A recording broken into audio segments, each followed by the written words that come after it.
Hey students, this is Thursday, September 21. I'm not in school today. I want to talk you through a game that you're going to be playing. We're jumping the gun just a little bit. Normally I'd play this after you've learned a little bit more about the Bill of Rights so you'd be more familiar with them. But just because I'm not here today, today is the great day to do that. And so I just want to help you understand how to play the game. And how to set it up well so that you do well. So the game is called Do I Have a Right? There's a link there. It's similar to other games we've done by iCivics. And what happens, and this is how you're going to learn the Bill of Rights, is that you are running a legal office and people are coming in with constitutional questions where they feel like their rights were violated. And then you have to advise them well as their lawyer. So you're going to start the game, and one of the first things it's going to ask you is, do you want to register or not? You're going to say no thanks, because you're just going to play it as a guest. And then what's going to happen is it's going to ask you, do you want to play the full edition or the Bill of Rights edition? You're going to click Bill of Rights edition.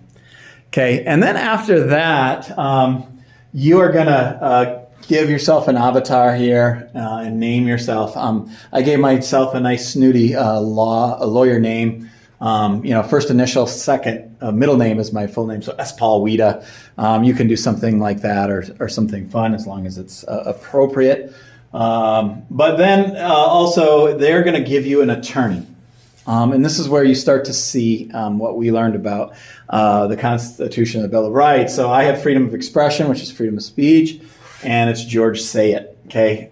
He's my first lawyer, and when people come into my office, they have to have a First Amendment complaint. And then I'm going to direct them to my attorney, and then hopefully he's going to help them get what they need. So after you do that, you are going to do a ribbon cutting, by the way, and which is outside the building. You have to cut the scissors to cut the ribbon. And then this is your legal office here. And you can see there's a door up at the top there. And then here is my lawyer right here, S. Paul Wida.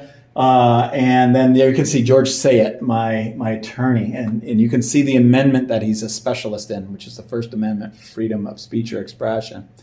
Okay, and then what's going to happen is people are going to come in to my office with a problem.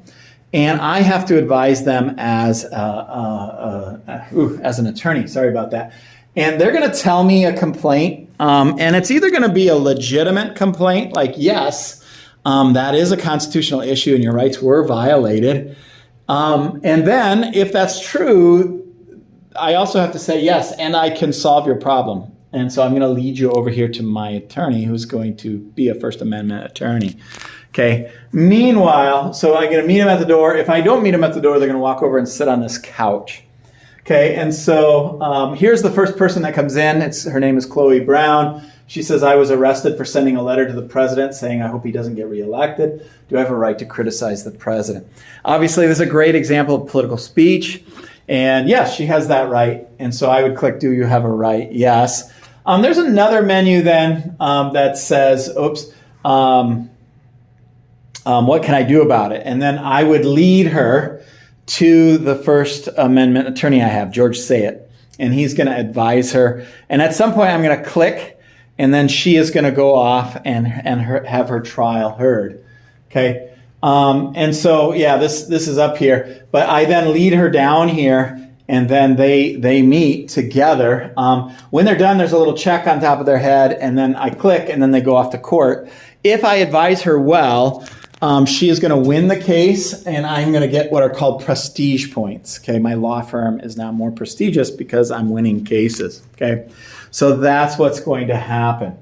Now, when you're done, and by the way, then other people will come in, and I have to advise them well as well. Maybe I can go back to this. So as they come in, I have to advise them. If they don't have a right, if they come in and they tell me something crazy, like for example, in this particular case, if they came in and said, yeah, I threatened to bomb a building, I feel like I have a right to say that. And we learned, obviously, with threatening speech, that isn't included in the First Amendment. If they say something crazy, I can send them away. And I'll get prestige points for that too, for advising them when they don't have rights and telling them to go away. Okay. If my attorney's busy and somebody comes in, I can have them sit here and wait as well. But we have to understand that if you get behind and people are waiting, they start to rage, in which case your prestige points will go down and they'll leave. So anyway, you're kind of directing this legal office as people come in. You're either having them sit to wait, or you're bringing them to your attorney, or you're telling them to leave. When the first round is done, which is a day, what happens is you can then get your prestige points, which are down here, and you can do things to make your law firm better. One, if you have prestige points, you can hire more lawyers, and you can set them here, okay? And then when people come in with other things like freedom of religion cases, or search and seizure cases, or cruel and unusual punishment cases, you can sit them all here. Now, this is where we're kind of behind the curve a little bit, is a lot of these amendments you might not be aware of. And so you may want to have your constitutions ready so you can flip and see the amendment that they're referring to. They also, at some point, they can prompt you with help, and you can click and find out what amendment they're referring to, okay? The other thing you can do is not only can you buy lawyers at the end of each day, you can upgrade your office. You can get cool things in your office that make people more patient. Like you can get a water cooler over here and a coffee machine. That makes people more patient when they're waiting. You can get pets like a cat and a dog. You can get more chairs so people have more time to wait, or more space to wait, and things like that. So you can get things for your office that make people more patient. You can get lawyers who are sitting over here.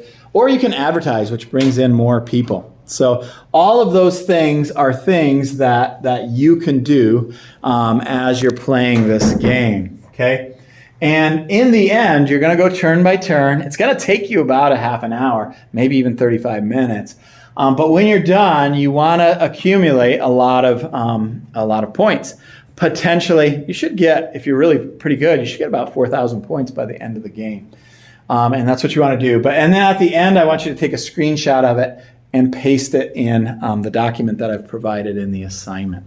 So hopefully that teaches you how to play this game. Sorry, I'm not there to kind of direct you. I think you can kind of figure it out and have a good time playing it. It's a well-constructed game. So enjoy.